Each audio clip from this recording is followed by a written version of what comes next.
Welcome, everyone, to Education Today. I'm your host, Scott Noons, and kicking off today, season 3 of Education Today, we have Richard Mills and Gavin McCormack from Upschool, two amazing Aussie former educators now leading this amazing worldwide endeavor with Upschool. Welcome, gentlemen. How are you tonight?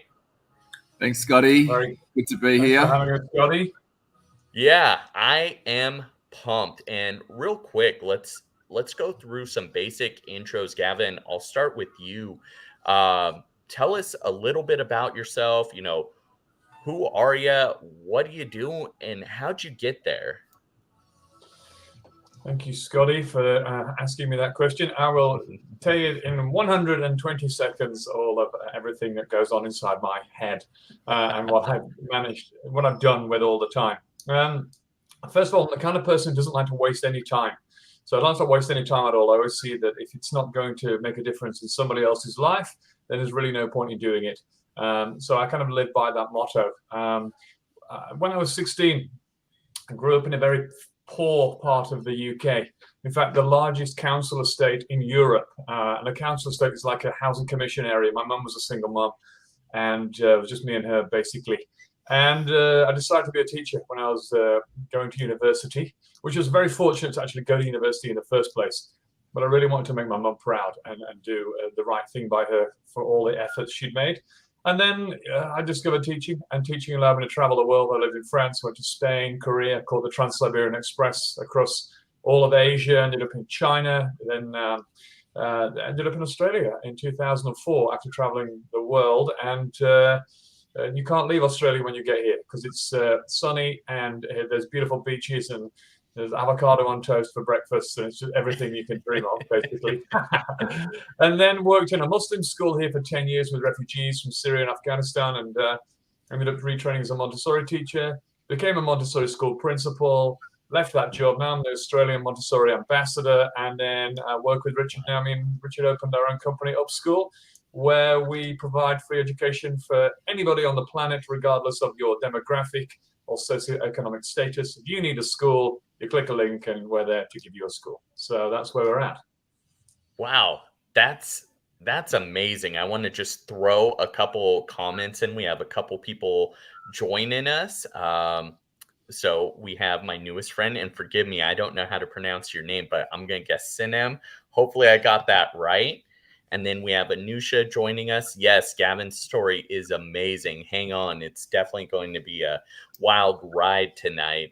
He's just simply giving you all a little taste, and definitely want to come back to a little bit of that. But let's get Richard in the mix. Richard, tell us a little bit about yourself and your journey through education and how you ended up with Gavin at Upschool. Sure. Well, my journey started about 20 years ago in education when I did a teaching degree, and I went out and taught. I taught for a couple of years in a classroom. I taught grade 3, 4.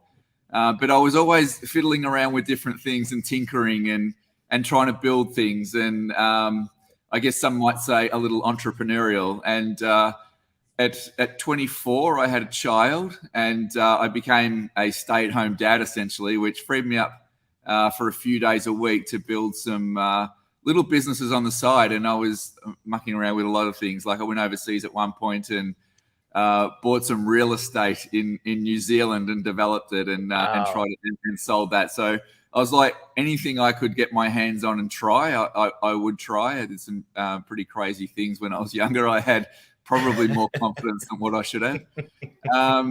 But education and changing the world was always the thing that really kept coming back to me. I remember when I was in a property development course, when I was sort of finding my feet in business, so to speak. I was in a mentorship program, and the guy that was running the program, he said, the most important thing for you, and this is before Simon Sinek, that the most important thing for you to do is find out why you're trying to do this. And he said, before you write it down, it was in a seminar, before you write it down, you're not allowed to say the money. Because that's the first thing we're all going to write down. Why are you doing this? And I'm like, you're not allowed to say the money. So that challenged us, because that's what every single person in that mentorship would have written down. Because ultimately, when you're starting, I mean, that's what a lot of people are trying to do. You're just trying to get to that point where you're sustainable or you can make some money out of it. And that got me thinking. And it took some time, but I wrote down I want to be a philanthropist, whatever that was. But that's what I wanted to do. Right. And I parked that for a while and went off and did a bunch of stuff and built some businesses and was always sort of trying to grow things. And I built a digital agency, and Gavin and I crossed paths about 4 years ago. I found Gavin online, as most people in education do, somewhere along the line, because obviously he's got a big following and his message resonated. Like, he's a humanitarian, and the things that he talks about sharing love and the things that should be happening in a classroom. I'm like, this guy. Yes. So I popped into his private messages and got some conversations started. And a few years later, we're here on this podcast. Wow. There's so much there. And I think I want to start at the end, and not to come off as a flatterer, Gavin, but instantly when we first chatted, that's what hooked me to was your passion for students, your drive, and really your take on school. I had shared my story with how I started out as a young entrepreneur, and I can relate to you that way too, Richard. I had my own graphic design business when I was 14, except unlike you, I failed a ton at it, a ton. It was so miserable. I failed a ton too, Scott. Okay. Okay. But you're well on your way, which is highly admirable, and your tenacity has seen you through, and you're definitely going to seize the day. I'm calling it. We already all know this, but you're going to seize the day with Upschool, and I want to get into that in a moment because it's absolutely fascinating, and I want all of our followers to get on board and support that, because it's going to work. The model's going to work. It's going to help people.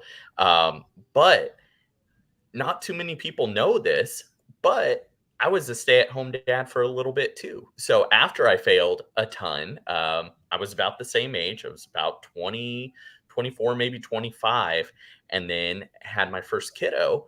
And we're like, hey, we want somebody to take care of this.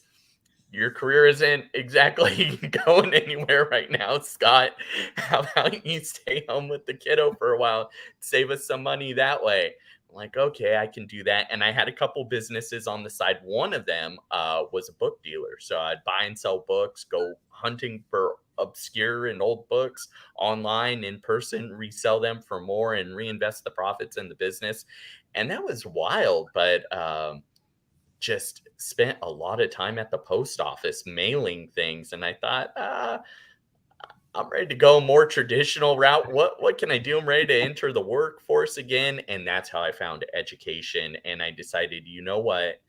My number one failure as a graphic designer was not having a more global network. It was very localized. And so when the economy tanked in 2008, 2009, and I was looking for a job, all the local jobs dried up, businesses closed, clients closed. They just went without. I was going to have to go to the Bay Area, about 70, 90 miles away from where I was.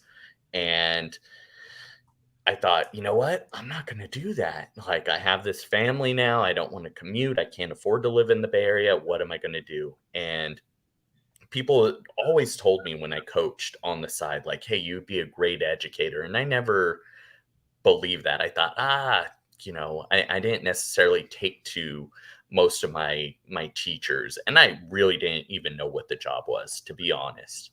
I just saw it through a negative lens. And so once I started taking courses for it, I'm like, this is like my jam. And I had that passion that you and I both saw or see within Gavin, right? It hasn't gone away. It's still there. So I am absolutely thrilled to have you both on. What would you say was, a pivotal moment that got you to where you are with Upschool. What was that aha moment? Where did you two come together to found this great initiative? Well, I'll answer that. Thanks for the. It's nice to know we're all in the same boat in actual fact, because like in reality, everyone's trying to do the same thing. Trying to just better themselves, try something new, and we're all adults now. We're all 40 or whatever we are. I don't know. I never can tell how old everybody is. I always think everyone's 21 because I always feel like 20 years old. Like there you go. 21's good. I'll take it. We'll take 21 too, actually. Yeah, we're all 21. So anyway, we're old now. We're 21, and when you go through this thing called life, you just want to try new things without the risk of falling completely down on the ground flat on your face. So it's kind of like you need a bit of a buffer in order to assist you. And like for me personally, teaching was that buffer, because you can always be a teacher. Like it's never not going to be a job for a teacher. You can always do that. But I always found that teaching was this amazing kind of, you had loads of guinea pigs sitting in your class, like these 30 little guinea pigs. And you're like, oh, I think I'll just do an experiment with these guinea pigs. I'll just test something on them. Now, I don't mean chemicals or, anything. What happens when I pour these anyway. Glad you clarified that. I don't mean that. I mean educational wise. So it was this real cool opportunity, because, you have these kids in front of you and you're like, hey guys, it says in the curriculum that I've got to teach you how to write a letter. It says in every curriculum on the planet. I've said this 1,000 times before. It says you've got to write a letter. And so you've given a curriculum and you can just go and teach them how to write a letter, and they write a letter to a friend or to the principal or some garbage that actually doesn't give them any feedback apart from a tick or a star or something from you, where you say, well done, little Johnny, that's a really good letter. Here's 5 stars. Here's a tick. Stick it in your folder. Now, there are so many teachers out there right now. And I was doing a lecture at the University of Notre Dame just this week. And there's so many teachers sitting in lecture theatres right now. And the dean is standing in the front and saying to them, you know what? You're important. You're a teacher. You get out there and change the world. You got a kindergarten class. You get them to be the greatest citizens on this planet, to right all the wrongs that are happening right now. Off you go. You go and do that. And these teachers walk out of the uni after 4 years. They go into a school where there's a job going. They have an interview, and the principal says, you've got the job. Here's a curriculum document. Say the words on that document to those kids, get them to write it down, put a gold star, and then when I check it, boom, we're doing a great job. But you're actually not doing a great job. You're failing, in actual fact. You're failing on all fronts at that point, because the teacher doesn't get to be the teacher they want to be, and the students don't get to be as powerful as they possibly could be. And so, I said to all these graduates at this university this week, I said to them, I want to finish the speech by saying this to you. When you leave this course and you go and apply for your first job, and the principal says, you've got the job, before you accept it, you say to him or her, are you going to let me be the teacher that I actually want to be? And if the answer is not yes, there's a job down the street and I'll go and find another job, because you come into this role as a teacher for one reason. You're not going to be rich. There's no cash in teaching. Right. But you're going to be rich in heart. Like, if you can make a difference, if you can get those kids to be powerful, where they do the right thing and they've got morals and they've got love and they've got empathy and compassion, and there's a lonely kid on the playground, they go and sit with him. When someone's crying, they put their hand on their shoulder and say, are you okay? Someone forgets their lunch and said, do you want a bit of my sandwich? All those little things that you can't test. There's no grade, no point, no score, no ranking. Those things are unquantifiable. You cannot put a number against them. But actually, they're the things that matter in the world, and that's what's missing. And so I just used my class as an experiment to say, hey, I wonder how powerful I can get these kids to be. And they were refugees from Syria, Afghanistan, Lebanon. They'd come out of war-torn countries. They'd lost their family. They'd traveled on, overland across the whole world and saw their family sink in the Timor Sea and all these terrible things. And they arrive in your classroom and you're like, hey, I'm going to make you the most powerful thing I possibly can while you're in my class. And so, not to blab on too long, but it's very easy to say, we're going to write a letter. And you know what? We're not going to write a letter to the principal or me or your friend, because none of that matters. No change will happen if you write to the school principal asking him to change recess to make it 5 minutes longer. It's not happening, so there's no point. But I will say this to you. We're going to learn how to write a letter. And I want you to choose something that matters to you as a child. And they say, you know what matters to me? It matters to me that refugees are given, citizenship here in Australia when they arrive, X, Y, Z. You say, you know what? I'm glad that matters to you. So find out who can make a difference with that thing that matters to you. It's this minister. Okay, there's his address. There's his email address. And then the letter you write is not going to be to the principal or to me. You're going to actually write to him. You're going to write to him or her, and you're going to tell him exactly how you feel.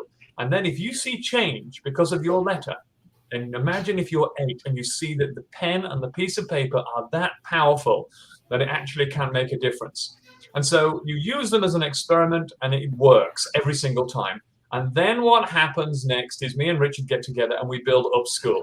And we do this entrepreneurial course and we say to all the kids in the world, what matters to you? And we're going to help you make a difference. And so yesterday, we got a letter from a principal in a school here in Sydney where the children had said, you know what, Gavin, there's been raining non-stop in Australia for 6 months, and Lismore is flooded, which is a town up north, and it's flooded, and all the people have been washed away. And these kids in this school, these 10-year-olds, decided we want to build those guys a library because their library has been washed away and knowledge is powerful. So they wrote a letter to the local McDonald's, right, to the manager, and they said, "Dear Mr. Manager, the local McDonald's, we want to do this, and we need this. Can you help us in any way?" And yesterday we saw an email that came from the manager of this local McDonald's. It said, "Thank you, so-and-so, for your letter. I love your entrepreneurial spirit and your wonderful philanthropic, aspects to this whole thing. We're going to give you $5,000, $5,000 now. Like 10 McDonald's in the region are coming together.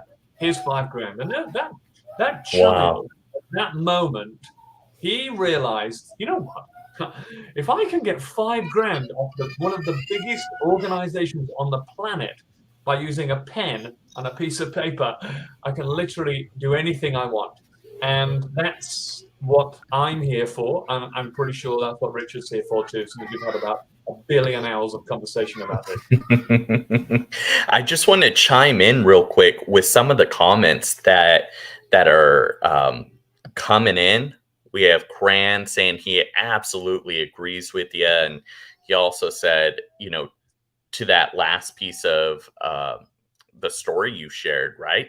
So good. And Stormy, teacher of the year, by the way, right here, right? Game recognized game, as they say in the rap world over here in the States. So inspiring. And I agree, what all kiddos need. And privately, I'd shared some of my stories. You were so right with not writing just the principal. And I thought you were going to say, oh, write the school board, because that's what I did. You went even bigger. So one of my kiddos had an idea to do an esports team for our district. We didn't have one. Some local districts did. He wrote to the school board, got one of the deputy superintendents to respond, and they said yes. But then COVID hit, but now it's coming to fruition. And that's huge. There were no esports, and that's going to impact students possibly throughout all the grades. And that district is sizable. It's not the largest, but thousands upon thousands of students will now have this amazing opportunity to compete and share in a way that they identify with. And I know you wanted to jump in, Richard. What did you have to add? What did I have to add? I think Gavin explained everything that it is that Upschool is about and why we're doing it. And I think that when we were conceptualizing this thing from very early last year, because we've really been talking for 12 months flat out every day about this whole thing. Ultimately, that's what Gavin said is what it's about. It's like we really believe that education can be different. Like it can be different and it can be more purposeful. And I think that it just takes a rethinking and it takes a different level of planning. And I guess that's the difficult part, and that's where we come in, because we help with some of the logistical elements of these problems that children are trying to solve. But ultimately, like, children are in class every day writing. So rather than writing about things that, and there's always a place to write about something that will never come to life, because creativity and imagination and all of these things are like absolutely what we should be doing as well. But when we're writing about things that we're trying to change and things we're passionate about, and like how the question I always ask is, how real world can we get this? And what can we add into this to make it more tangible and more real world and have more impact? And ultimately, I think every decision we make is like, how can we do that? What lengths can we go to give children that greater platform to make the work that they're going to be doing anyway in class, the skills that they have to learn? How can we cross those two things over and change the world in that fashion? And I think that's one piece. But the second piece is, once you get a whole class of them together, then it goes from one, and then you got 30 on the one movement. And then you've got 30 classes times 30 kids in a class times 10 classes in a school. And then you've got 300 kids all trying to achieve one thing. And then slowly that expands out. And then Greta Thunberg understands what happens after that. Right. So I think that our job is to help join the dots and make people understand, like Greta worked out, that if you're passionate about something, you can actually change, and it doesn't matter how old you are. I think you were so right. Can I jump on the back of that? Because and the whole Greta thing is an amazing example. Of course, she's one of the the lead change makers on the planet. But I mean, the whole understanding of education has been that we've actually been stuck in the doldrums for a very long time. This is 2022 now. Like, this is not Victorian Britain. And just to give you some context on education, and obviously I've spent my whole life reading about this, but education in Victorian Britain. Let's go back to Victorian Britain, right? So Victorian Britain was all about factories. Industrial Revolution, you had to go to work, you had to make stuff. And then you had to leave. Well, you go to the pub, then you go home, and then you get up in the next day, you line up outside the factory door in the same uniform, you'd work, you go to the pub, you go home, and you'd be on a cycle. That's what it was. And they had a clock. This is a really, really cool story. There was a clock inside a factory in Victorian Britain where it all started. There were two clocks in the factory. The clock which measured real time. So like, it's now 9 o'clock, no problem. And there was another clock next to it called the mill clock. And this is the origins of overtime, what we call overtime now. There were two clocks. One clock turned with the real time that we have on Earth, and the other clock turned with the mill. So as the mill wheel turned, as they carved stone and made whatever they were making, corn, rice, flour, whatever it was, if they got that to turn at the same speed as real time, they could leave at 4 o'clock when time was over. But at 4 o'clock, the boss would come down and say, hey guys, it's 4 o'clock. You should all be going home now. But I'm sorry to tell you, the mill clock is 2 hours behind real time. You haven't worked hard enough. You actually worked slow. So now you have to work another 2 hours until it actually gets to 4 o'clock, then you can go home. So you were basically just following orders, following rules, following a timetable, punching in, punching out, and doing it to get some kind of merit or accreditation so you could leave or you could do whatever you wanted with your own time. Now it's 2022, and our kids go to school in millions of schools across the world, and we say, line up outside the door, all wear the same uniform. You'll sit where I tell you you can sit. If you work hard enough in school, you get no homework. If you don't work hard enough, there's detention. You have to stay behind. You can't play. You can't run. You can't go home. You can't go to the park. You can't go in the garden. All those things that are natural to human beings and children. I want to get muddy. I want to jump in puddles. I want to run in the garden. I want to play. I want to laugh. I want to have fun. I'm so sorry. The mill clock did not turn quick enough in the class. Here's extra homework for you. And we've got into that mode of being that. And actually, it's time we got out of that, because our children aren't going to work in industrial Britain anymore. They're not going to go stand in a factory and turn a mill clock. They're actually going to go into the real world and innovate, and they're going to save the world, and they're going to come up with new ideas and make mistakes and be empathetic and understanding. And so we need that actually in the heart of our classrooms. And it's not a big change. You don't have to rewrite the whole curriculum. We don't have to throw it out the window. We just have to say to the kids, hey, good morning, everybody. I'm going to teach you something about volcanoes today. I don't know everything. I'm just a human being like you, but I do know some cool stuff. So I'm going to tell you the cool stuff, really short and sharp, and then I'm going to say to you, What would you like to know about volcanoes? And the kids go, oh, Miss, how hot is lava? What happened if a super volcano erupts? Miss, did the volcano really, black out the sun in 536 AD and cause the plague and the Great Famine? You say, guys, those questions are amazing. I don't know the answers to them, unfortunately, but they're out there in this classroom, on the internet, in the library with your friends. You can make a phone call. You can write an email to a professor. But at the end of the week, I'd like to know what the answers to those questions are. You can work with who you want. You can sit where you like. And I don't mind how you represent your research. But on Friday, we're all going to learn from each other, because this classroom is a 50-50 halfway house. You've got just as much to bring to this class as I have as the teacher. And that actually, in my mind, is the change we need to make. And if we make that change, click your fingers, everything's better. Right. You hear a lot of buzzwords, learning loss and things like that took place during the pandemic. If kiddos were just playing, getting muddy, gardening, doing all those things you mentioned, and then having opportunities like you talked about, they would have been more interested, and there wouldn't even really be a need for a term like learning loss that is a huge buzzword even now in the States. And we would actually be hitting on a more important buzzword or term, right? The 4 C's, which encapsulates some of those top skills that businesses and Fortune 500 companies want, like critical thinking, creativity, collaboration, and communication. Those are just great skills to be great human beings. And I'm all about empowering others and sharing my story, sharing my journey. I love going way back, Gavin, to where you mentioned when teachers are interviewing for a place and the principal, gives them the green light. All right, you ready to go teach? Here you go. And they have to ask that one question, but can I teach the way I want to teach? I think that's so important, because I myself have all this wisdom. I have all of these failures, right, that I hinted at.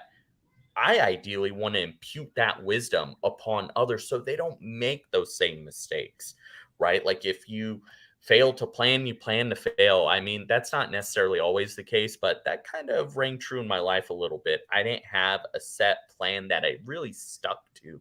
When the going got tough, I had more of a fixed mindset for a while, and I thought, hey, this just isn't for me. I didn't hang in there and really push. It wasn't until I got into education that I realized through Carol Dweck's work. I know some folks are working to discredit it, but having a growth mindset and tapping into what Richard said with identifying my why, right? Simon Sinek, that was huge. And I got some great advice from local entrepreneurs. Some of these are, multimillionaires, 8 figures or more a year they're bringing in. And I asked, what's your secret to success? What would you invest in?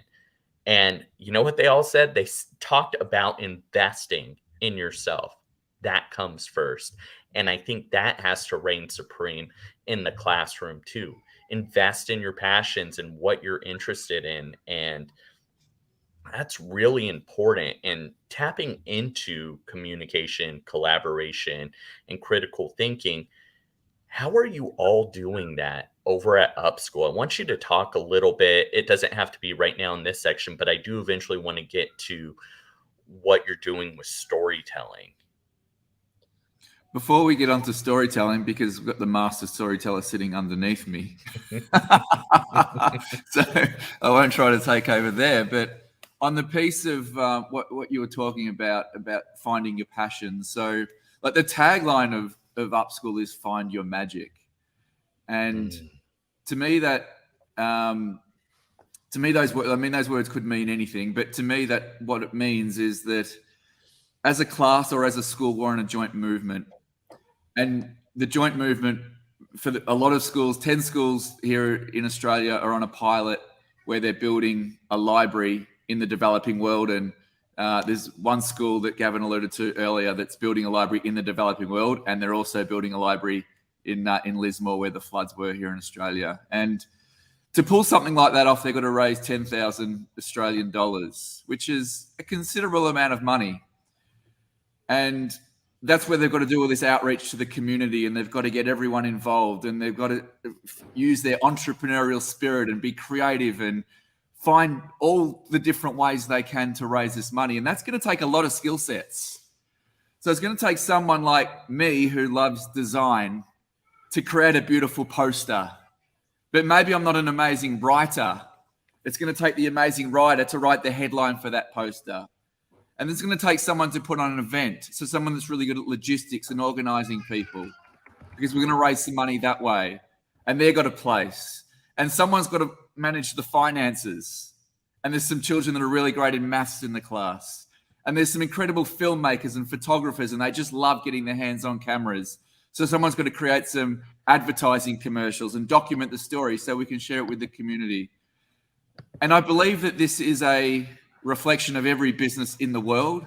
Every business in the world needs multiple skill sets, and we all come into businesses with different skill sets. And traditionally in a classroom, and there is absolutely a place for this because we've got to teach all the essential skills, but I think traditionally in the classroom, we all do everything to an equal amount. But I think the opportunity is in education that, yes, we all do everything because we all have to try everything. We've got to get our basic skills up for everything. But like if all I want to do is design, and all I want to do is build, and all I want to do is like create things, then there should be a place in the curriculum for me to just do that. The things that I'm passionate about, the things that spark me, the things that I find magical. And ultimately, that's what the platform that we're trying to lay here at Upschool is also trying to do, is allow children to step into that classroom and understand who they are and what their strengths are. And when they get into that room, there's a place for them to just do that.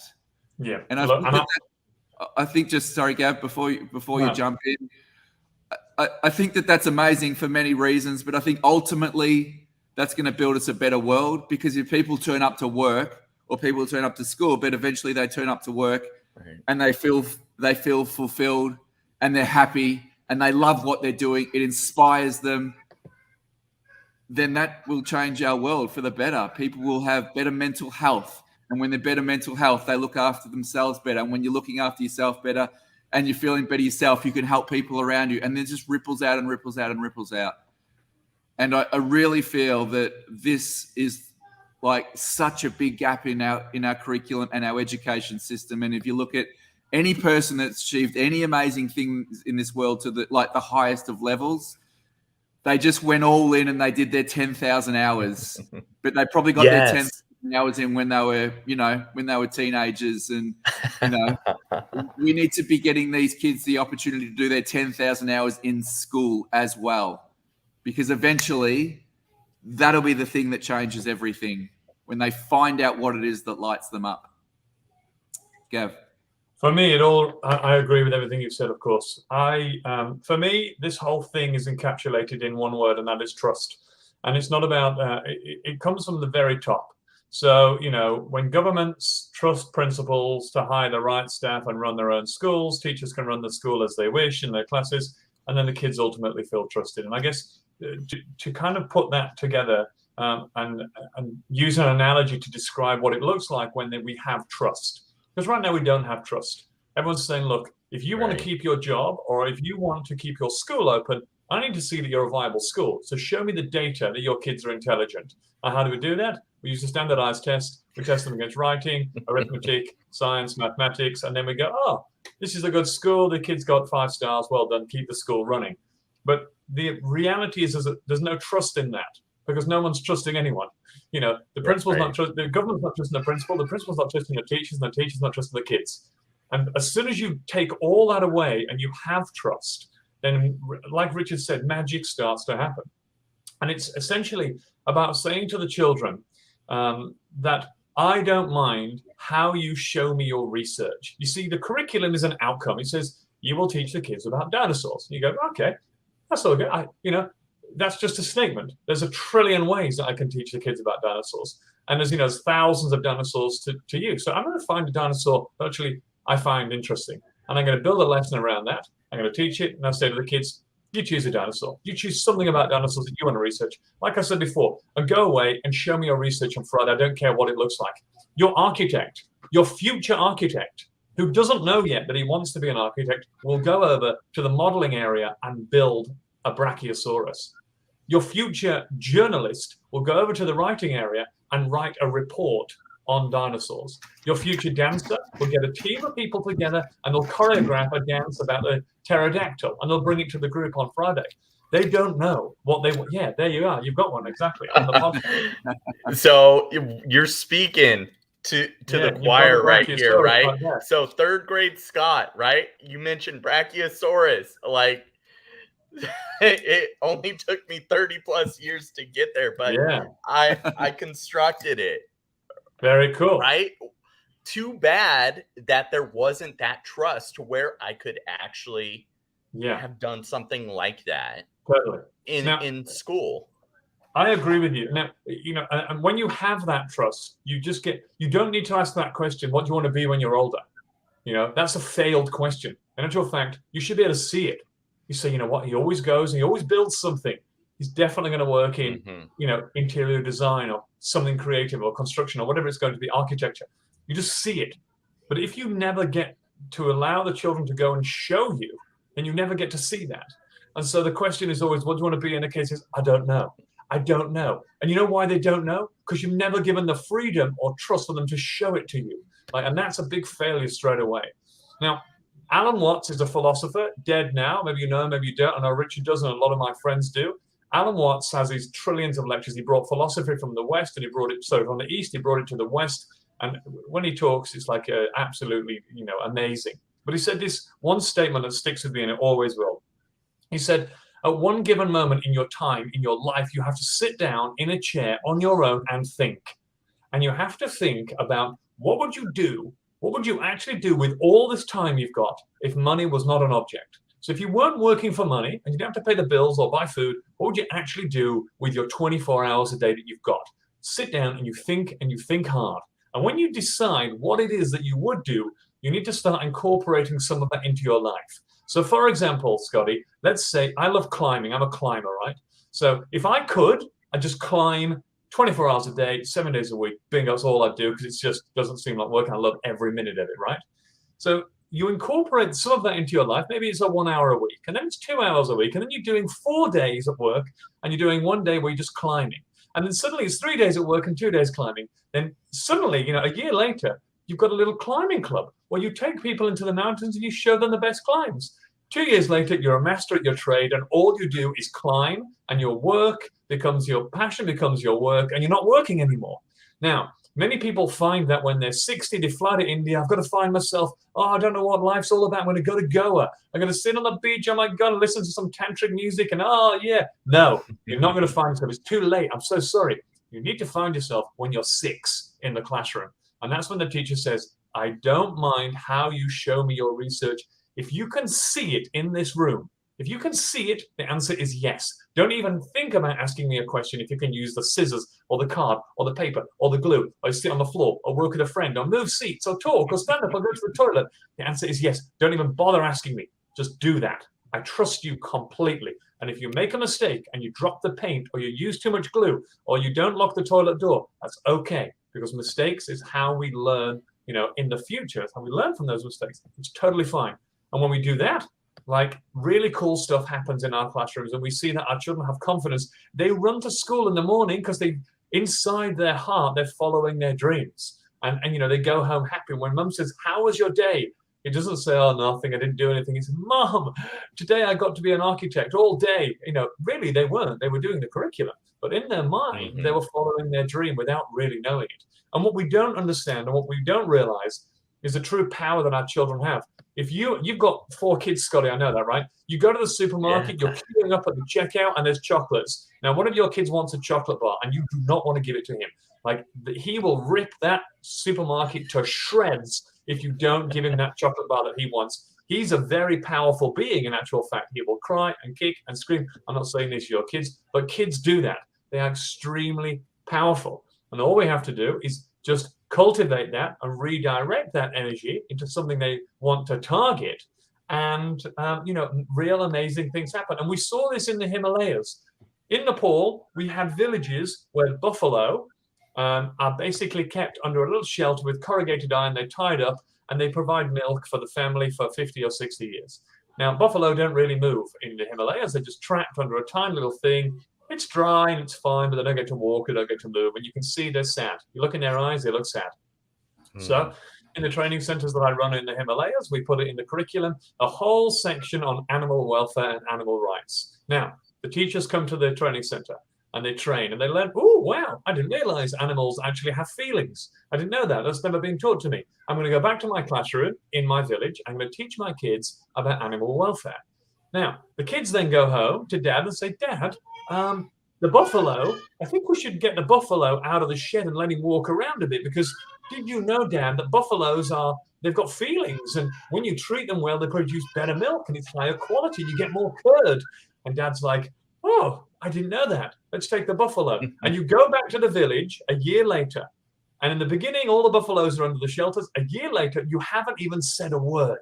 All you've done is dropped a pebble in the pond with the teachers. Wow. You go back to the village, and all the buffaloes are in the fields. You say to one of the dads, how come all the buffaloes are outside? He said, well, all the kids came in from school and started telling us that we should let them out on the fields. And actually, now we get better milk and the buffaloes are way happy. And it's amazing. And you see like a revolution has taken place like the click of a finger.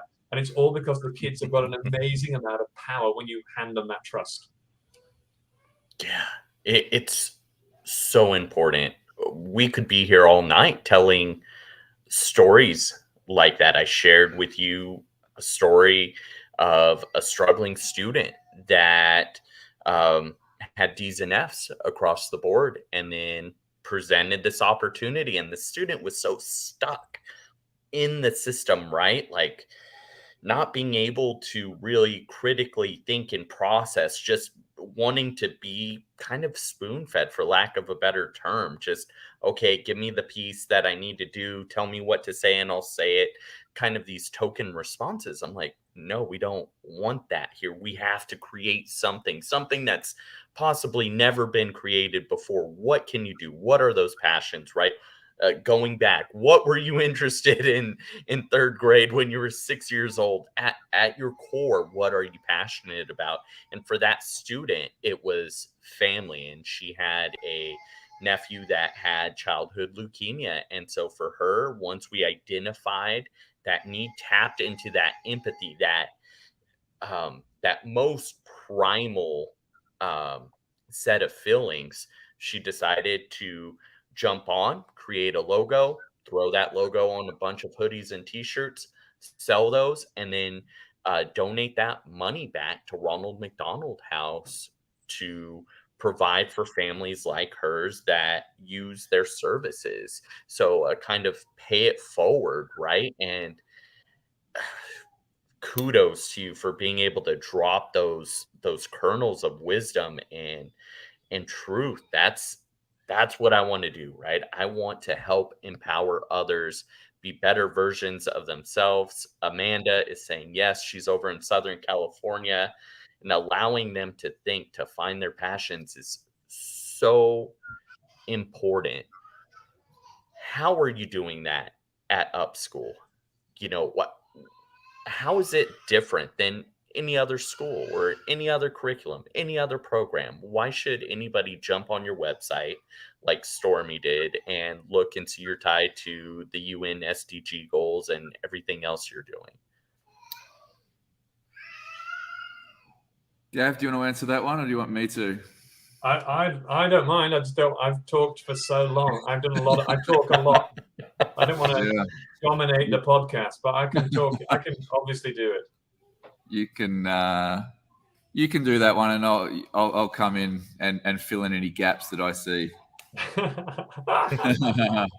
Hey, that's collaboration right there, teamwork. Yes.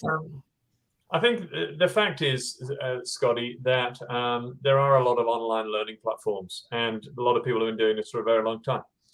And so, there's a lot of choice out there. There's no question about that. But I guess the way that I see that we're different, and I'm no good at I'm no good at selling stuff that I don't believe in. And, you ask me to sell a fridge, disaster, no one would have a fridge on the entire planet. Can't do that.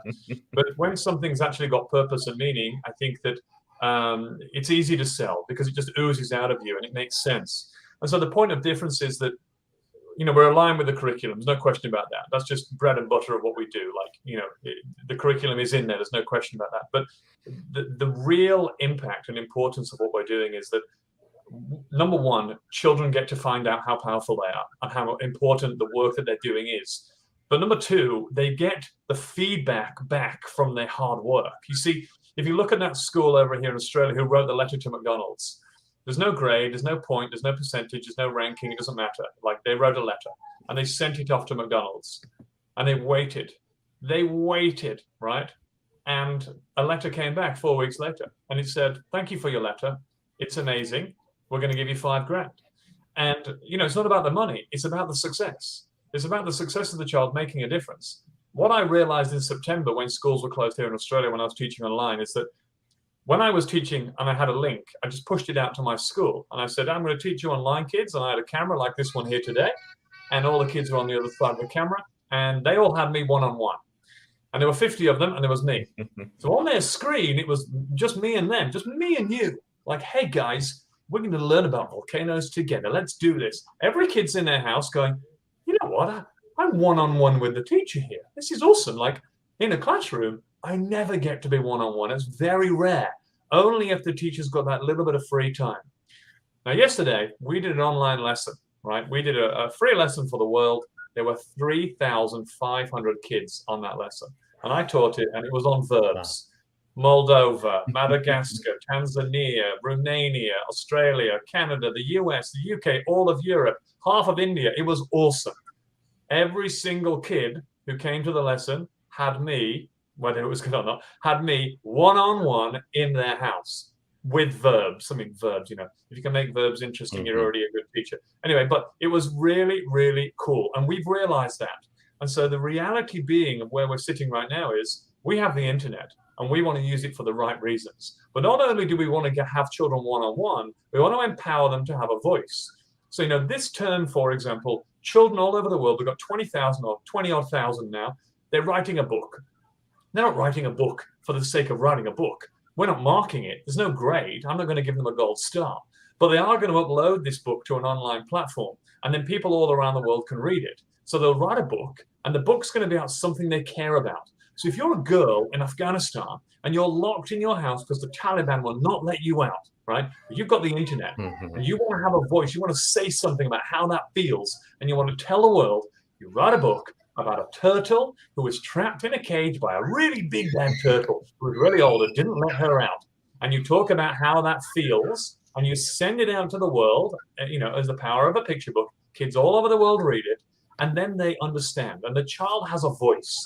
And that's what we're giving. Every single lesson, every single hour, every minute is about doing something for the real and the right reason. So you're going to do this, not to impress me, that doesn't matter. You're going to do it because somebody else is going to benefit from your hard work. So the letter to McDonald's got $5,000. Somebody gets a library. You write a book, it takes you 10 weeks, you upload it, someone reads it, and they understand about, oh my goodness, it's really not equal in the world, is it? People in Afghanistan, they can't go out of their house. If you're a girl, I can't believe that. I'm going to do something about that.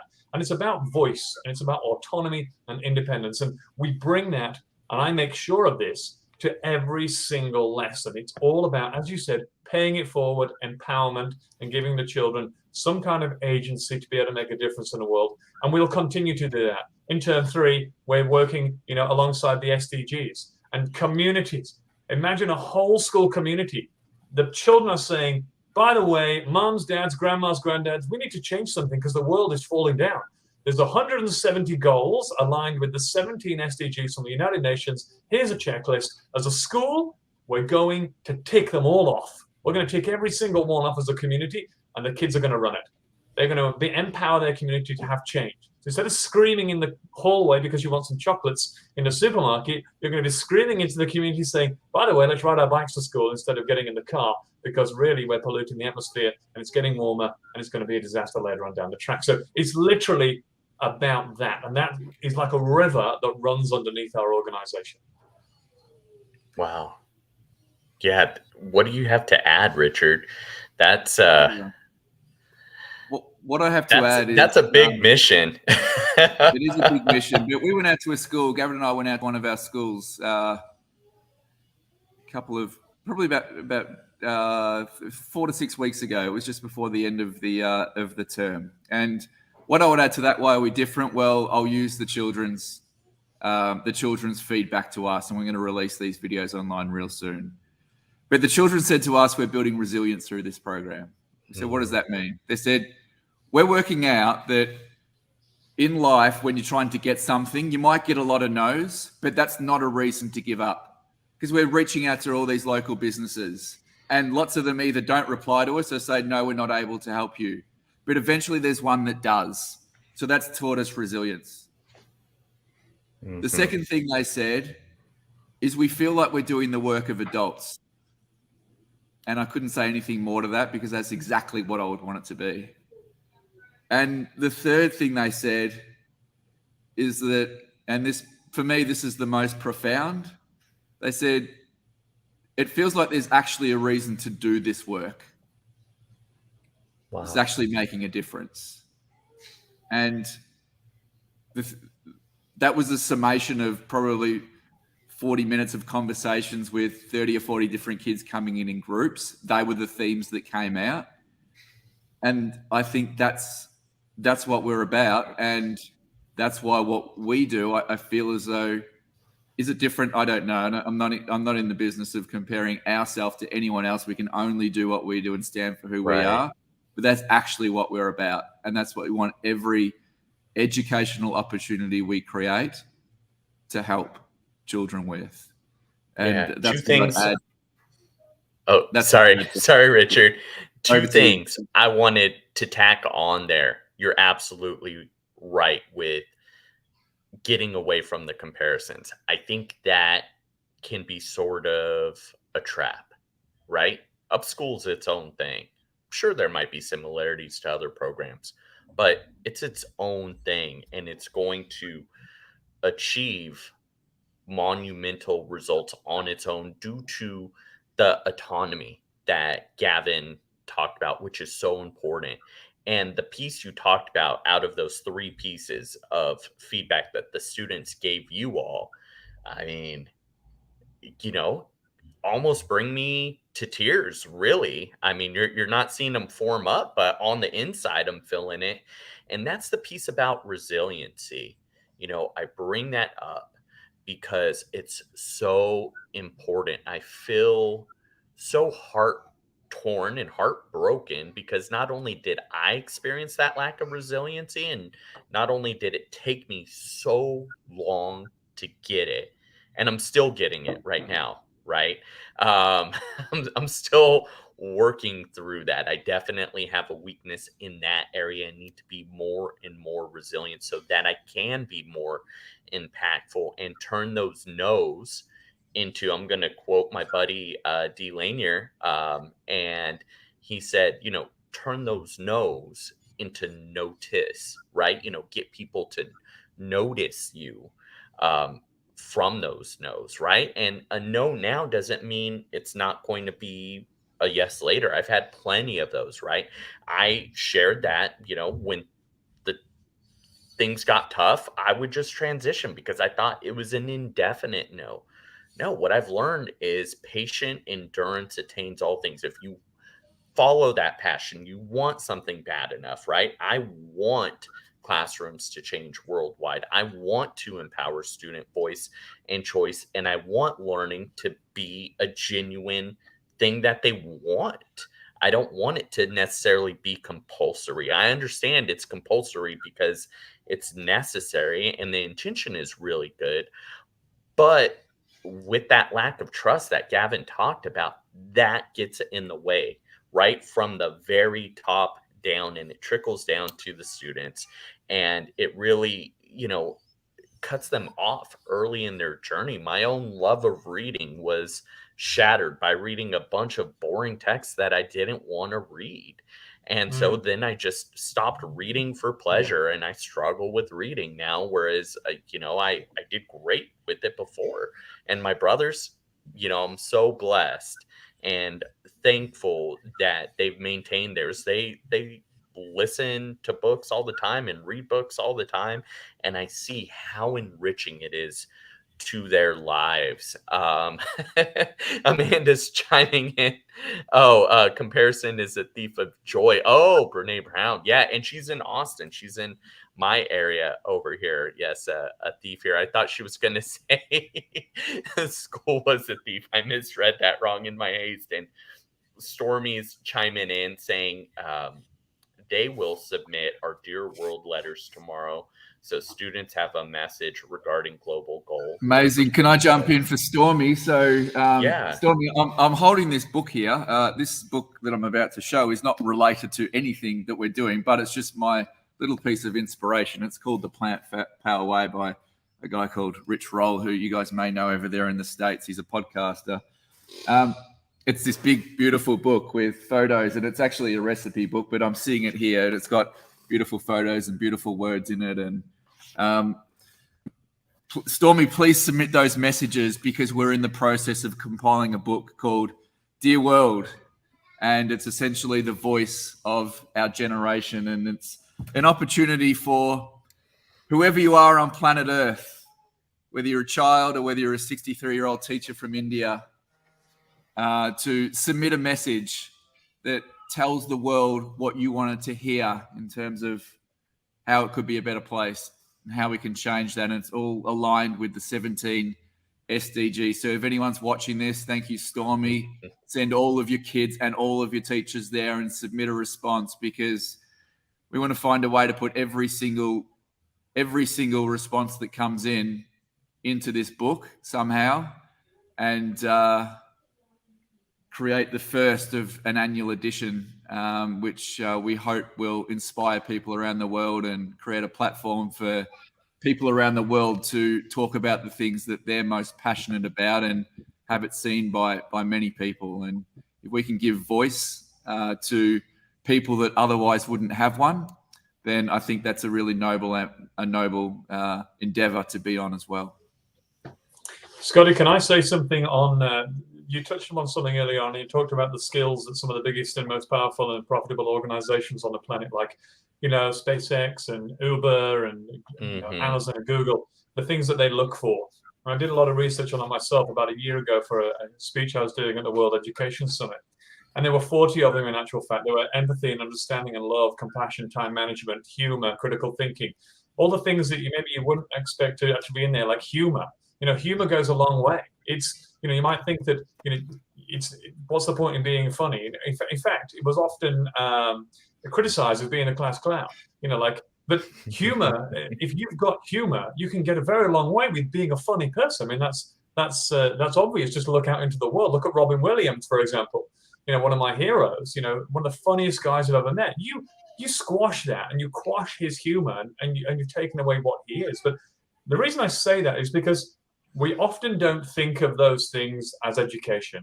We don't see them as something that happens in school or in class. It's just something that happens, as an exterior thing. But the reality being is that in our classrooms, those things are always there, and they can happen whenever we wish. But we have to let the natural course of the classroom run. And what I mean by that is that when me and you were at school, Scotty, let's say we're sitting together at school, and we're both chatterboxes and passionate guys. So we'd be sitting in maths and we'd be talking a lot, right? We'd just be chatting away, and the teacher would say, you two, you separate. You move over there, and you go. I mean, I had that every day probably for my entire educational life. Move over there. So we'd move, and then we'd move, and I'd want to get back with my best friend again, and we'd find a way to talk, and we'd pass a note across the classroom, or I'd throw an aeroplane across with a note saying, meet you at lunchtime, and then we'd get detention. It was a disaster, right? And we've all done that, right? We've all done it. And you have this resentment, and you're just trying to work away at how can you still communicate even though the teacher's told you not to. But the other side of the coin is that you let the kids sit together.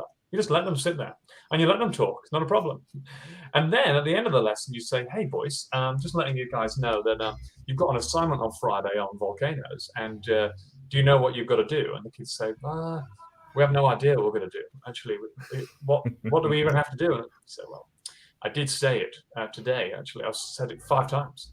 Because you were talking, you have no idea. And I can't say it again. I'm so sorry. Good luck on Friday, by the way, guys. Off you go. And off they go. And they're like, oh my God, like, we don't know what we've got to do. Like, what on earth are they going to do? And on Friday, they come in and they submit this assignment. It's total garbage. You say, boys, I'm so sorry.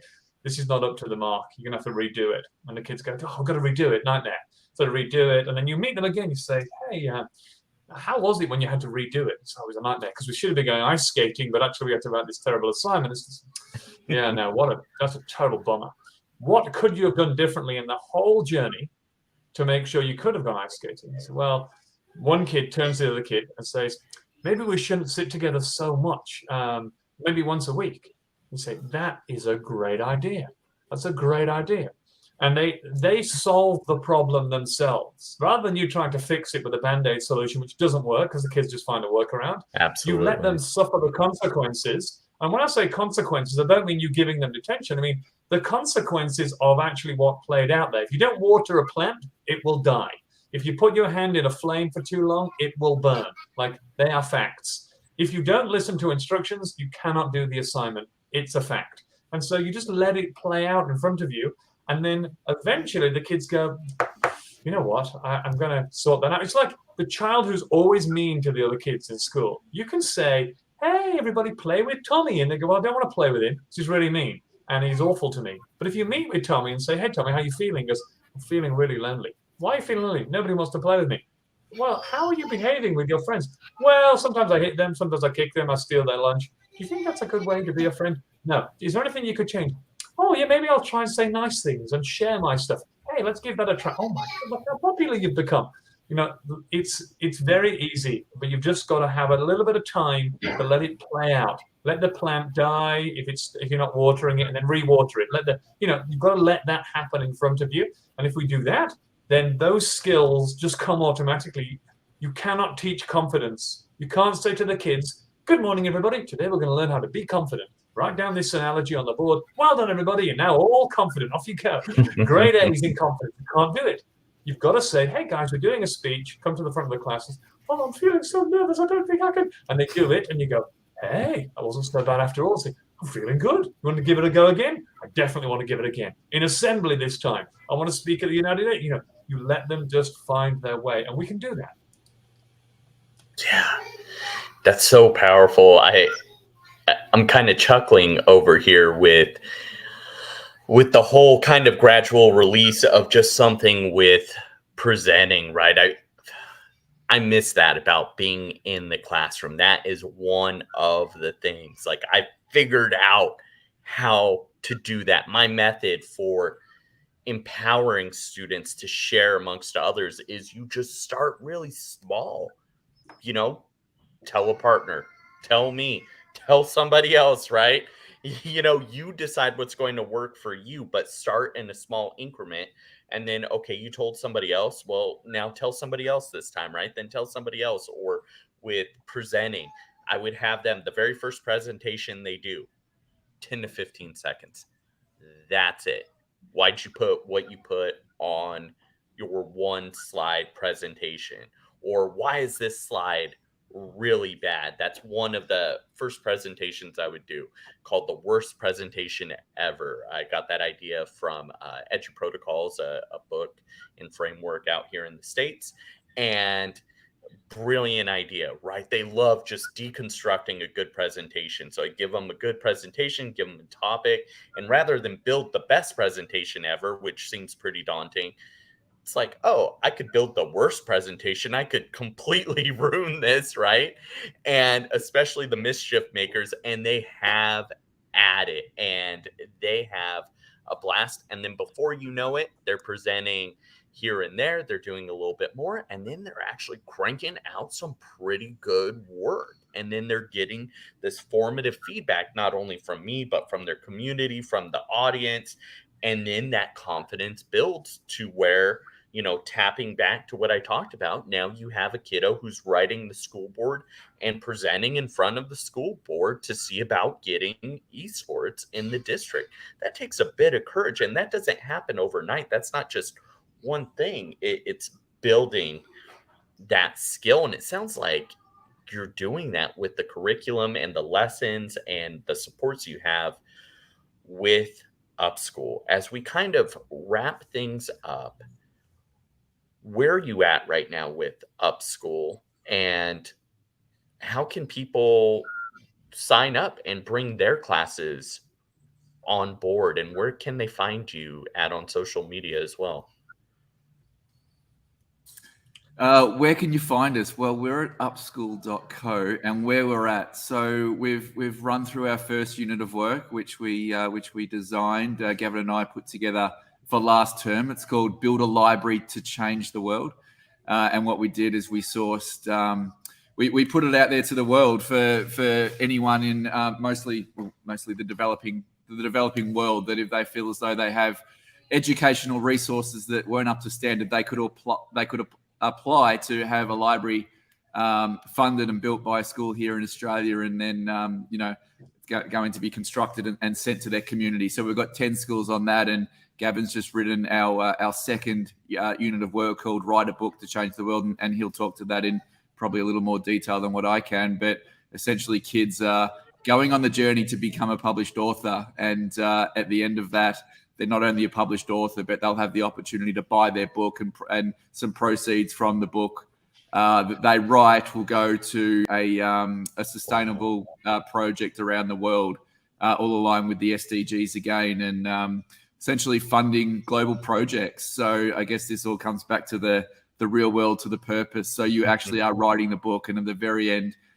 your book will get uploaded to a library, the Upschool library, a digital copy, and anyone across the globe will be able to read it for free, which will be amazing. And all these books are going to be filtered by all the different categories like love and kindness and empathy, and also by the SDGs as well, by goal number 4, educational equality, and goal number 6, which Stormy Daniels was referencing, and I can't remember which one that is, and if she's working on that one with her class.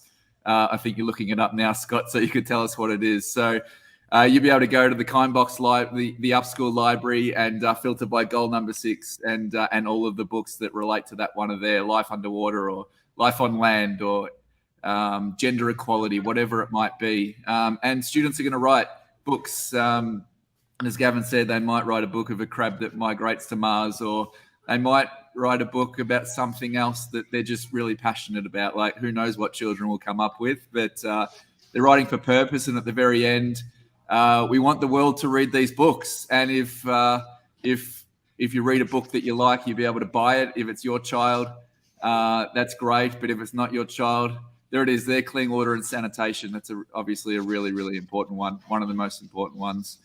So that's kind of what we're working on now. We're building all the software that moves around that, and we're building up print supplies across the globe so we can get these printed and shipped across the globe. And I think one of the amazing things that is coming from this is that schools get a budget every year for books. So as a school, you have to spend money on books. It's just one of the things that you have to do. Certainly here in Australia. I'd assume it's the same over there in the States. It's the same.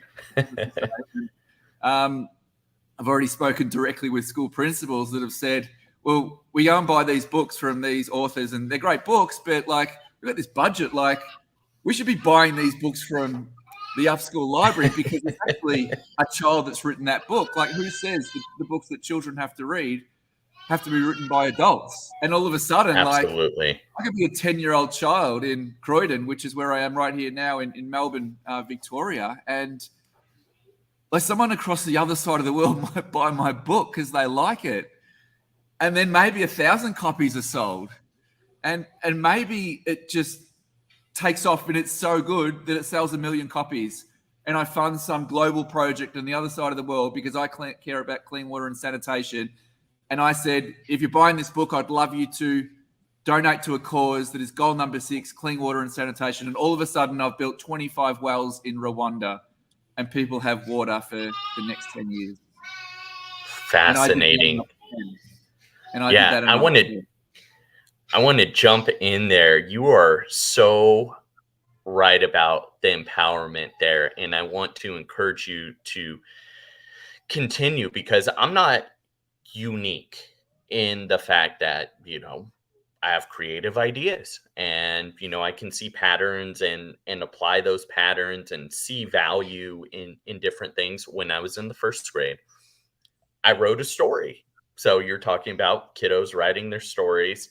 I wrote a story. It was called A Fun Day at School. Now, I was so bored with reading all the prescribed books, right? And I wanted diverse material. I was drowning in boredom. I wanted cool books. They weren't there. So what I decided to do, I created my own book, A Fun Day at School, and I wrote a book report on it. And my mom, being the kind, sweet lady she is, she's an amazing mom. Mom, if you're tuning in, which you should be because I sent you the link. Um, um, she reported me to the teacher, and touching back on what Gavin talked about, do you think the teacher praised me and congratulated me like, hey, this is a great story, or I applaud your efforts? No, I got punished, and I had to do 4 book reports to make up for that one. And it was a good book report. I followed the rubrics. It followed, the plot line that all stories kind of follow, right? It had the setting, it had the rising action, it had the conflict and the climax there, and then it had the falling action, and then you had your conclusion, your denouement, right? And all of those things were there, and I did it at age 6, and it would have been a success, right? Because it followed those things. Some other kid would have liked to have read that book, and rather than recognize that and kind of reward that and help that 6-year-old version of Scott, that was squashed. No creativity. No, bad, right? This is not okay. Do this big boring stuff. That's what it's going to take. But what you all are doing is you're saying, no, you have something to share it, and let's see what happens. Let's put it to the test, right? And when those students sell 100, 1,000, tens of thousands of copies, that then additionally go to fund something like providing clean drinking water, something that is so enriching with that SDG goal number 6, right? How empowered, how impactful are those students going to be? They're going to then 10x that, right? That's a common business term. Let's 10x this, right? No, they're going to 10, times 10 times 10x that. And that's what I'm about. That's what you all are about. Jump in, Gavin. Can I say 2 things before you jump in, Gav? Sorry. The first thing I was going to say is exactly as you said, Scott. Like, you know what it's like when you're a teacher and a student's got to do a writing piece, and they know that only the teacher is going to read this writing piece. And off probably 50 to 60 to 70% of the students, you get a half-assed effort because they know that it's not going any further than the teacher. But when that piece is going in the portfolio, then all of a sudden everyone's like, okay, this is a good one. The students know this one's going to be read by the world. You're going to get the best out of them straight away. That's the first piece. And the second piece is, I think, Gav, I think you said this, that J.K. Rowling's presented her manuscript to how many publishers before it was finally accepted? Hundreds. Hundreds of people said no. Hundreds of people said no to her manuscript. Right. And then one said yes, and we know what happened. And I feel as though in life, personally, philosophically, for myself, the only thing needed is hope and a little love in my heart, or hopefully a lot, but at least a little. And if I have hope, whatever you could apply that word to, hope that something might work, hope that this will be okay, hope that that person will be all right. If there's hope, I'm okay. And if a student's sitting there writing something in class and there's just that little glimmer of light, this could sell 1 million copies. Like, it's realistic. It could be good enough and it just goes viral. I'm on it. There's a hope there. And providing hope essentially is the foundation of what we need to be doing as a human species that it's going to be okay? For me, the hope is the hope that somebody else will read this and learn something from it. So I write a book, I put it out there, and success to me comes in two veins. Number one, when the child receives the book, or whatever it is, doesn't matter, when the poster goes up in the corridor or the local minister reads the letter they've written. Success is that it did what it was supposed to do. The poster got people to stop running. The book got people to care for girls more. The letter to the minister got him to address, the pond at the bottom of the street that was dirty. For me, the success of a piece of work is when it does what it was supposed to do, regardless of how big or small. 1 million copies or 1 copy, it's not an issue. But I think, Scott, going back to your story, this is why I wanted to pipe in there. It's very sad, and Sinem is a dear friend of mine, and we did a Montessori training course the other night for all the women in Nepal, me and her, and we sat there in this training session. It was in Nepal. It was afternoon, but it was 2 o'clock in the morning for Sinem, and it was 11 p.m. for me, and we did this 1 hour training session. Wow. And we didn't really know what we were doing. Actually, we were doing it on Facebook Live, and we tried our best. It was amazing, and the impact later on was that hundreds and hundreds of teachers in Nepal tuned into that. And they went away, and Sinem did this beautiful presentation on the Peace Rose. And if you don't know what the Peace Rose is, it's a gorgeous little Montessori material. Anybody can make it. But it basically brings peace. And the way it works, which is really, really cool, is that if you're in a class and 2 kids are having an argument, the teacher does not pipe in and say, you 2 are arguing, separate. What happens is another kid gets up and gets the Peace Rose and goes over and says, hey, guys, you 2 are having an argument.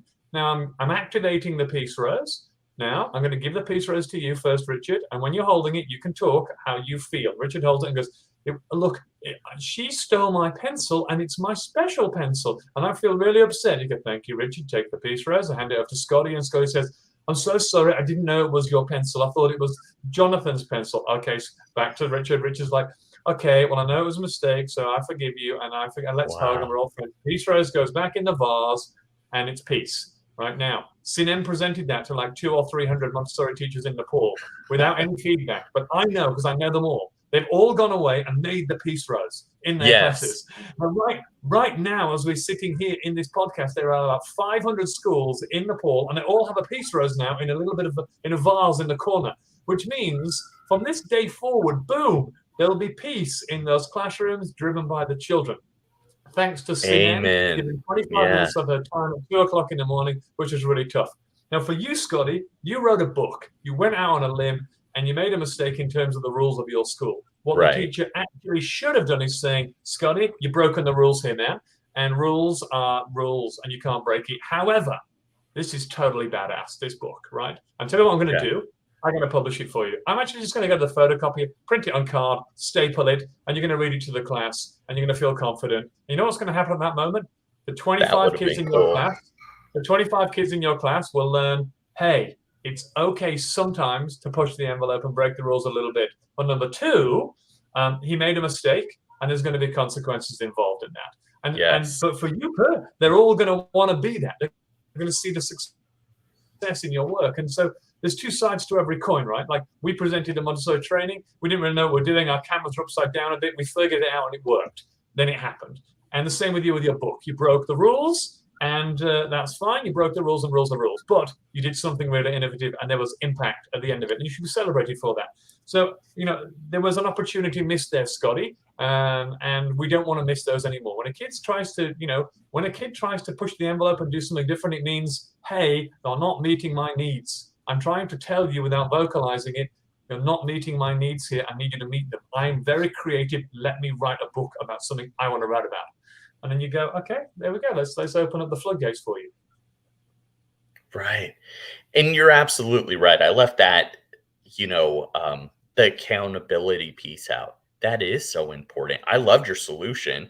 It's no wonder you were an amazing principal and ambassador for all of Australia, right? For Montessori. I mean, this golden rose thing, I'm hearing this for the first time, and I'm thinking, I think I need that for my house with 4 kiddos, right? Conflict arises right now. I shared, and I guess I it's an can hear them in the appropriate time to kind background, of, Scotty. Can yeah, I hear them in the background? yeah, they're there because their playroom has They sound bees, like they're right? having So fun, though. they there's conflict there. Just imagine if Zelensky and Putin had the peace rose right now. Sit down Yes. over here, Oh, guys. they need How do you they feel? need Look, a you peace stole a bit of my rose. land. You killed my people. Okay, I'm sorry.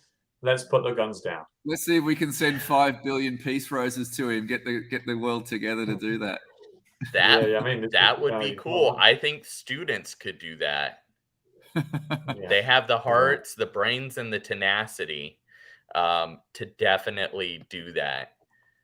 Yeah, Cran's but I thinking mean, the same thing. in reality, I think there's an old saying that says the children who cause you the most problems in your classroom are the ones who are asking for help the most. They just Mm, don't know how to tell you that. And whatever that looks like in terms of their behavior, whether they're breaking the rules, screaming, shouting, touching everything, talking, I'm sure that I have undiagnosed ADHD. I can't stop or sit still. But when I was at school, my teacher told me, stop talking and sit on your hands. So I had to sit on my hands because I was touching everything. But I actually wanted to touch everything because that's how I learn. That's how most of us learn. right. And then, you go to Google, Amazon, Wikipedia, all these amazing companies. You walk in the office, people are walking around, talking, touching everything, sitting on the floor, because that's how you should be allowed to work if you want, because that's what feels good. And so, we just need to make sure that our classrooms are set up in the way that the world actually wants to receive our graduates. If they're not, then we're failing. There's going to be a disconnect between the two. You were so right. You kind of sparked this idea when you were talking about, I think it was Richard actually that was talking about alternative seating. This is a post today from my buddy Brent. He's an former educator, now principal, and now he's going to be working at the district office. And I saw this post today and I thought, how cool is this, right? Something so simple, just letting students work where they feel most comfortable and learning in a way that's most comfortable. You have different kinds of headphones. For me, everybody at work has the little AirPods, but I have these big ones right Yeah. here. I love the over the ear ones, right? Just providing that little bit of choice helps me so much. When I have the little earbuds, I'm always fidgeting with them, whereas these, they stay on. It blocks all the noise, so I can't hear the kiddos in the other room, and I'm not getting distracted. Or if I'm in the office, I'm not getting distracted by my coworkers walking around all the time and pacing and doing the things they're doing. I'm able to focus on what I love to do, which is to share amazing things. Well, look, the headphones are really good for sensory processing too, because quite often we've got kids sitting in rows facing the front, but the front is a lot of action taking place. There's about the backs of 30 heads. All the arms are writing. There's the teacher's board, the teacher talking. There's the windows.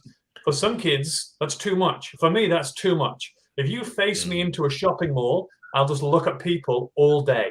I will not do any work. You face me against a wall with a book and some paper, and I'll work amazingly well. Can I share my screen with you? Share one Do thing it. with you. Yeah. This is very cool. Yes, how do I do this? Share screen. Share screen. Don't show the tip. Share screen. Yeah, here we go. Window. Yeah, here we go. This is very cool. Check this out. Okay, and here I'm going to pull it up here. Yeah. So check this out. Just so you can see that is a on the left-hand side you see a Montessori Children's House, and that is a 3 to 6 classroom. Now you can't see any teacher. In fact, she's not visible whatsoever. She's actually behind a bookcase on the floor working with one kid. But look at those kids. They're working on the floor. Some are standing up. Some are on their own. Some are walking around. There's a lot of conversation, debate, movement, selection, choice, independence, confidence, all those skills that you want in a school and in our children. On the right-hand side, that's Airbnb's head office, San Francisco, one of the most profitable, innovative, creative companies on the planet. Same deal. No boss, no office seats, no facing one direction, choice, freedom, independence. And so if we don't build our classrooms in the way that the left-hand side is, we don't get children who can work in the right-hand side. It just doesn't work. The disconnect is there. But most importantly, in both of these pictures, there is independence, choice, freedom, autonomy. And if you don't do your work, the consequences are you won't know the stuff you need to know. And I think that's what's really important. Yeah. Wow. You nailed that. Just something so seemingly simple. Something, even if you don't have a budget, right, at your school, maybe you can't afford the alternative seating. You can get creative with your seating. And I did that, just making, I had a couple extra different types of chairs. I had some taller chairs, I had some lower chairs, I had some chairs like this. I said, hey, this one is going to be my chair. But other than that, you can kind of use these other chairs, or you can use this table, or if you want to sit on the floor, you could sit on the floor. If you want to stand at these nice windows in the back of my classroom that let in a ton of light, you could look at nature, unless it was lunchtime, which everybody had the same lunch, so it wasn't distracting. There were maybe a couple people walking, maybe some birds going. They could set up their laptop or their pen, pencil, whatever we were doing, their novel, and they could read right there, or they could go in the hallway if they wanted to, or we would go to the library. The library was great because they could each have their own stack. There was a library lab. There was a little quiet section for everybody that needed it super quiet. We designated a special room in the library to just like complete silence. Like those that need complete silence to focus, go there. If you want to talk and you want to be a little louder, go to the computer lab. You can talk there. It's really insulated. You're fine. And there's windows. I could see everybody's working. If you want kind of a mix or just your own little secluded space, find a space in the stacks, find a stack that doesn't have anybody.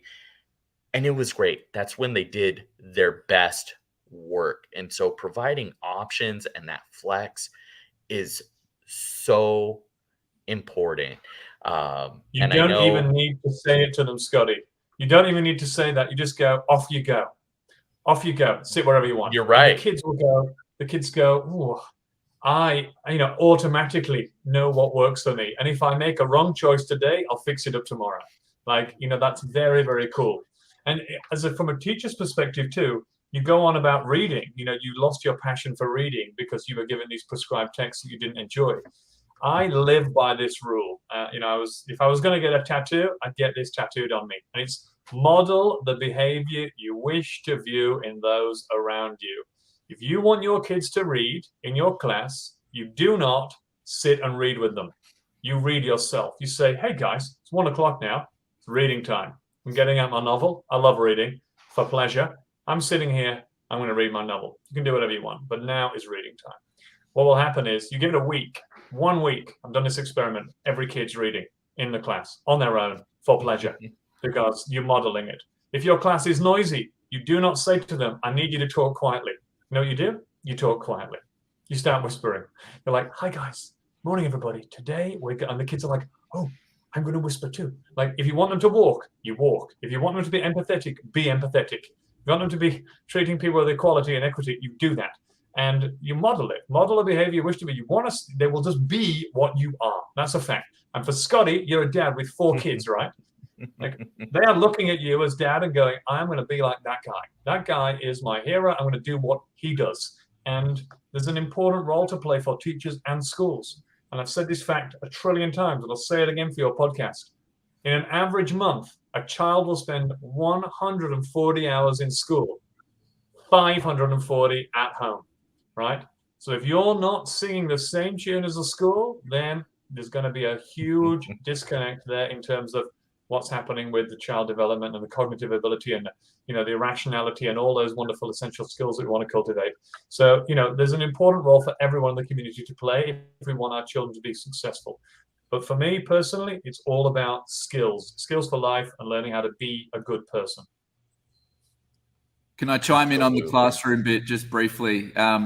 I think that if it was me, if I was running a classroom today, knowing what I know now, like, and I was trying to be creative in terms of how my classroom was set up, and maybe I don't have the resources that some schools have. I've just got I've got chairs and tables, and that's about it. Well, interior design is and all sorts of design, and functional design and human design, and all of these design elements inspire creativity and inspire work. And if it was me, I'd throw it open to the kids to design the classroom, and I would change that weekly or fortnightly, or I would say, all right, well, I'm leaving now, and I'm going to come back in an hour, and you've moved every table, and you need to think about you need to treat this like an office, and there's people that work in different ways.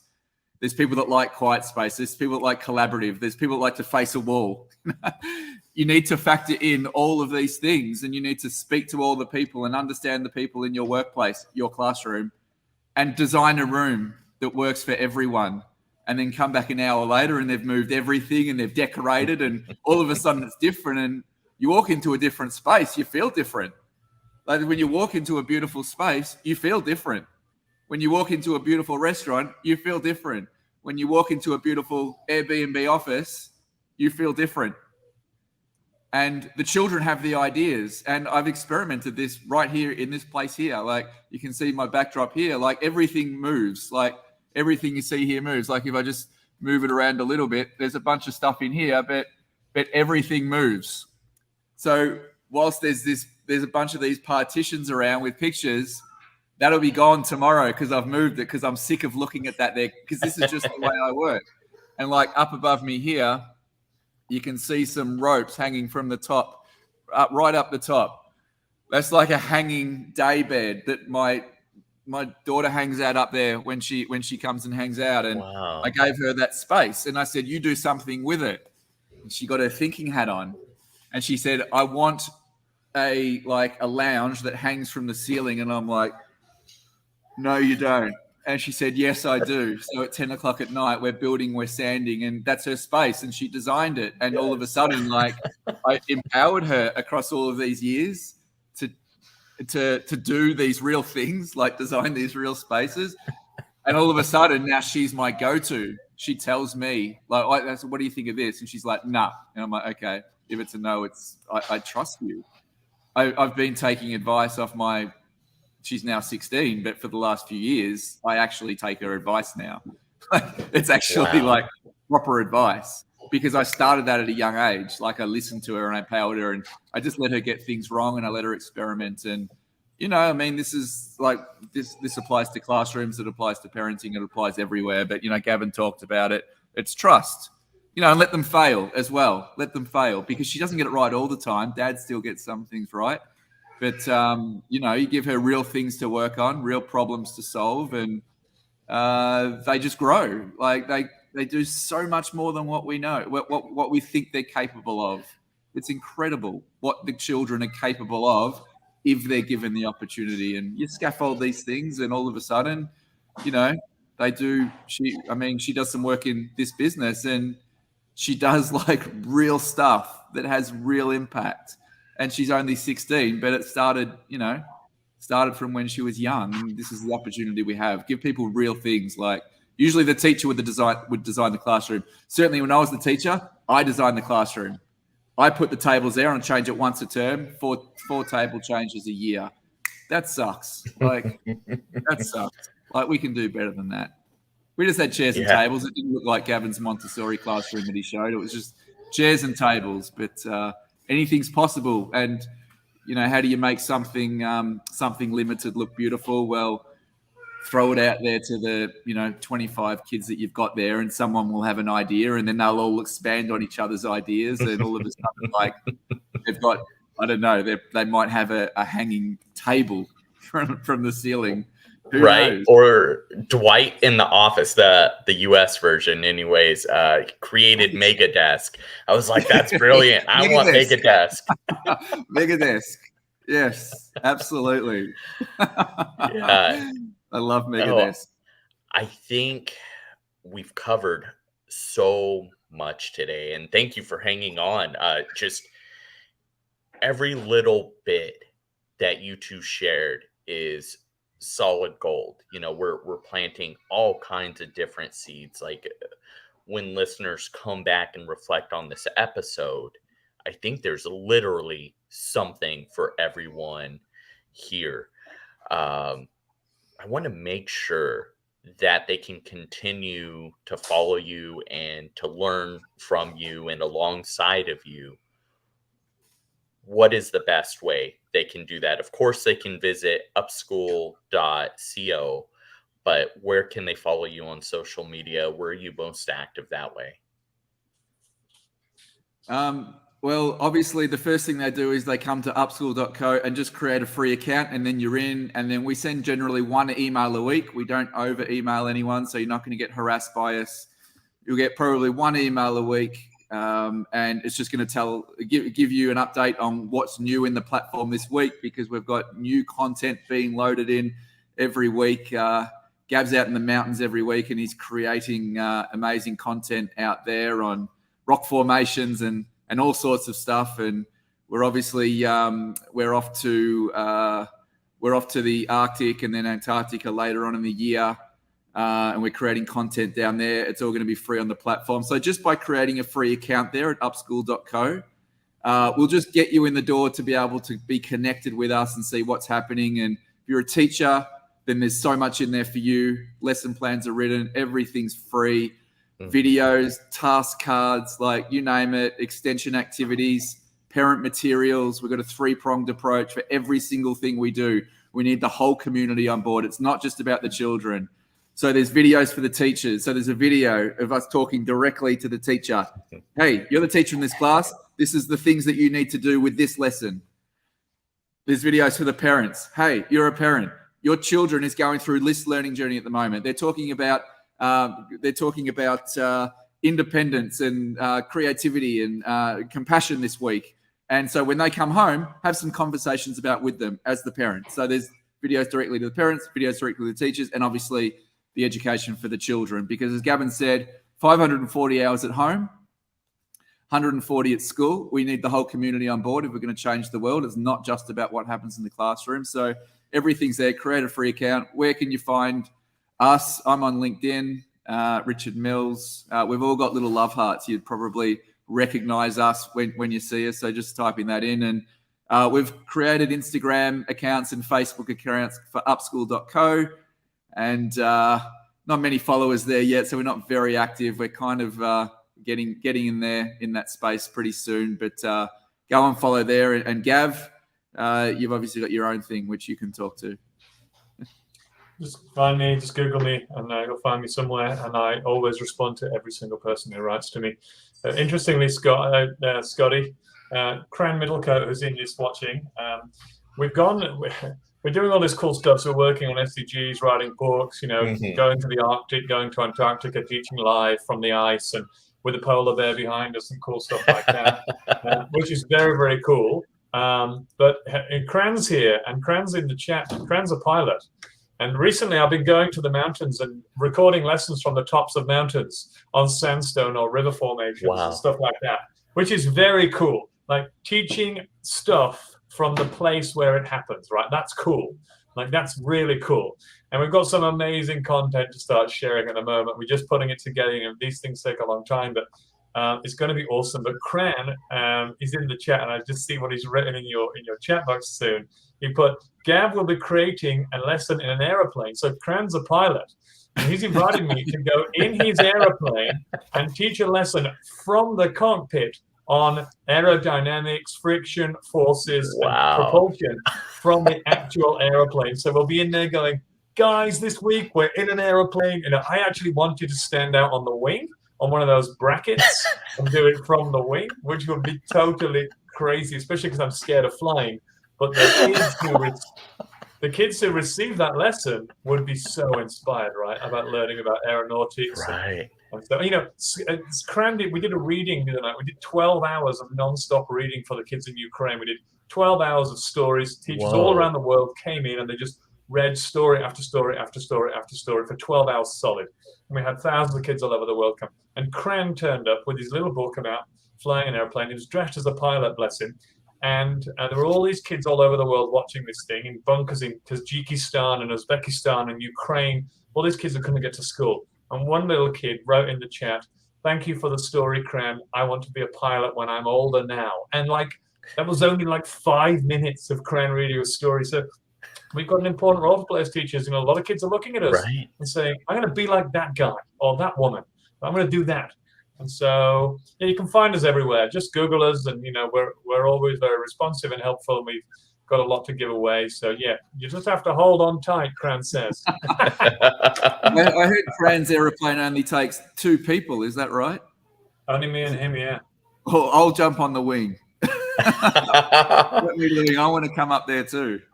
Yeah, you can go on the wing then, no problem. I'll go on the wing. If you do, I want to see it. I love hearing about all of that amazing. I'll strap the GoPro on my head. Oh, there you go. There you go. That's where it's at. I'm really fascinated with finding out more and seeing what you continue to do. So I'm going to be following your journey closely and can't wait to see what else you come up with. And I know our audience has been really interactive today and really appreciated everything you've shared. And I know they'll be following Upschool and everything you all are doing on social media. So thank you so much. And for those just tuning in, sorry, I'm getting tired here. You can follow me on Twitter, Twitch, YouTube, and Facebook at Mr. Noons Teach. You can also just Google me, find me on LinkedIn and on Instagram. I'm just kind of starting on Instagram. I don't do the whole TikTok thing yet. Maybe someday, who knows? I love Twitter. That's where I live. I play to my strengths. That's where I love interacting in those short little spurts. That works really well for me.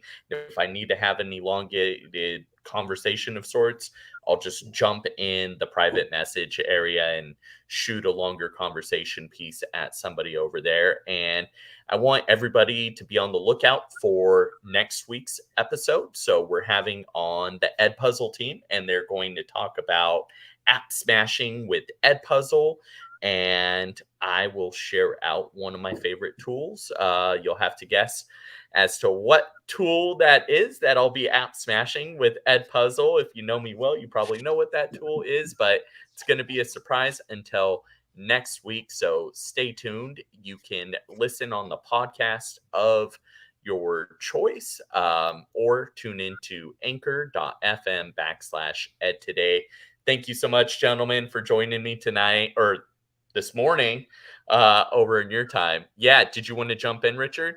One question, Scotty. Yeah. One question for you. Can I ask you a question? Ask away. What would you do if money were no object? I'll tell you what, because it's changed. It changed, but I've found my new why, my new purpose. And I strongly believe that my special talent is showcasing and uplifting and promoting the talents of others. I can meet most people and right away identify their strengths and help them harness those strengths and play to those strengths much better than I could my own. So that is my lifelong mission. So currently I'm with Canva. I'm committed. I'm working on some great things there, mainly the Canva learning consultants. So I help lead a team of learning consultants that operate all across the United States. An amazing team. One of them showed up, Tisha Richmond. She was my former mentor. Now, we're kind of vibing off each other. It's great. Kind of like what you're doing with your daughter, Richard. It's amazing to have this educational hero of mine that has been so welcoming and is now asking me for advice, or I'm in an advisory role to her. Just I never dreamed that was possible, but I had somebody believe in me and meet me and encourage me, and in turn I want to do that for others. So if money were no object, I would do that and I would write poetry. But I know for a fact, unless you're very successful, you can't be a poet. And travel. Okay, so 3 things: travel, write poetry, but first and foremost, help people identify and actualize their talents so they can become a better, if not the best version of themselves. So that's what I do. That's cool. Can I just say thank you, Scotty? You've been a legend to us since I met you a few months ago. I've enjoyed all the conversations we've had, and appreciate being on your. We don't go on many podcasts. In fact, we don't go on hardly any. Not that we don't get invited. I think that's going to change, or if you want it to change, we can make it happen. Yeah. No. We appreciate you a lot, man. You're a legend. No, thank you so much. And thanks to Cran, too, for jumping on, and everybody tuning in live this evening or morning, depending on which part of the world you're from. So, Scott Noons, tuning out. Thank you so much, everyone. Bye.